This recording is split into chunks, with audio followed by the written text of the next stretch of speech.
नमस्कार मित्रांनो, मी विशाल पाटील पुन्हा एकदा तुमचं सर्वांचं स्वागत करतो आपल्या चॅनलच्या एका नवीन व्हिडिओमध्ये। मित्रांनो, लास्ट व्हिडिओ तुम्ही बघितलीत आपली, जो आपण मुंबईला गेलो होतो चिंचपोकलीचा चिंतामणीचं आगमन बघायला। तर तुम्ही आपल्या व्हिडिओमध्ये आपल्या चॅनलवर चिंतामणीचा आगमन बघितला होता। तर आज तसाच एक आगमन आहे उरणच्या राजाची। तर मित्रांनो, जसा मुंबईमधला सर्वात मोठा आगमन असतो ना चिंतामणीचा, तसाच आपल्या उरणमधला मोठा आगमन आहे तो म्हणजे उरणच्या राजाची। तर व्हिडिओ सुरू करण्याआधी सर्वांनी कमेंटमध्ये गणपती बाप्पा मोरया ही कमेंट नक्की करा। तर चला आपण आता निघूया, जाऊया, कारण की सर्वात आधी आपल्याला करायचा आहे फर्स्ट लुक। जो गणपतीचा फर्स्ट लुक आहे ना तो आपल्याला दाखवायचा आपल्या व्हिडिओमध्ये। तर चला मग व्हिडिओमध्ये शेवटपर्यंत राहा, व्हिडिओ नक्की बघा। व्हिडिओ आवडली तर शेअर करा, लाईक करा आणि जेवढं काही व्हिडिओमध्ये दाखवता येईल आपण तेवढं दाखवण्याचा प्रयत्न करू। तिकडे गेल्यानंतर जी काही धमाल असेल ते पण आपण दाखवण्याचा प्रयत्न करू। तर चला मग आपण भेटूया, आपण डायरेक्ट आता तिकडे जाऊया, तेव्हाच बाकी काही जी माहिती आहे ती आपण तिकडे गेल्यावर देऊया तुम्हाला। आपण आता आलो तर उरणमध्ये, पण अजून काय आगमन सुरू झाला नाही, म्हणजे अजून गणपती निघलाय नाही। तर आपण जिथे त्याही गणपती ठेवलाय ना ज्या कारखान्यामध्ये, म्हणजे गाल शेड आहे त्या गोदाममध्ये ठेवलेला आहे। तर आपण सर्वात आधी तिथे जाऊया, तिकडे तुम्हाला दाखवतो, फक्त लांबून दाखवूया कारण की आपल्याला फर्स्ट लुक जो आहे तो बघायचा आहे। तर त्याच्यामुळे अजून तिकडे त्यांची तयारी चालू आहे, म्हणजे बँजो आलेत बँजोवाले, पण अजून गणपती आणलेला नाही। तर त्याच्यामुळे आपण चाललो पुढं। तर हे बघा, आपण जिथं चाललोय ना तिथं तुम्हाला आता घेऊन जातो सर्वात आधी। आणि माझ्यासोबत माझे पार्टनर आहेत, तो बघा जय आणि मयुरेश आणि शंतनू आणि जय। तो त्यांची गाडी लेट झाली तर त्याच्यामुळे ते अजून पार्टी आहेत, ते अजून पण आलेत नाही। तर ते येतील ना आपल्यासोबत, त्यांना आपण जॉईन करू। तर चला मग आपण जाऊया, सर्वात आधी गणपती जिथे ठेवला आहे त्या लोकेशनला तुम्हाला घेऊन जातो, तिथनं आपण येऊया। मग तिथून जेव्हा आगमन चालू होईल ना तेव्हा तुम्हाला मी दाखवतो।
रस्त्यावर येतं महाराज तुम्ही पुन्हा जन्माला या, महाराज तुम्ही पुन्हा जन्माला या.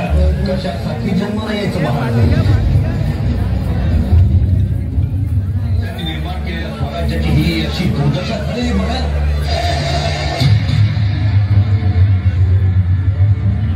यवनांच्या अत्याचारातून रयतेला माता भगिनींना मुक्त करण्यासाठी महाराजांनी जन्म घेतला. स्वराज्य उभं केलं, एवढंच नव्हे त्याचं स्वराज्य करून दाखवलं. माझा बहिणींचा सन्मान केला जातो, त्यांना सुरक्षित वाटतं ते स्वराज्य. अवमान करतो. महाराजांनी आयुष्यभर एक शिकवण, परस्त्री माते समान. लिहिण्यासाठी की भाषणामधून बोलण्यासाठी अंगणातली तुळस कोठ्या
तुम्ही आता बघू शकता की आतमध्ये घेऊन चालले आता पूर्ण आगमन संपलेलं आहे आणि ही गणपतीची मूर्ती आता आतमध्ये घेऊन चाललेली आहे.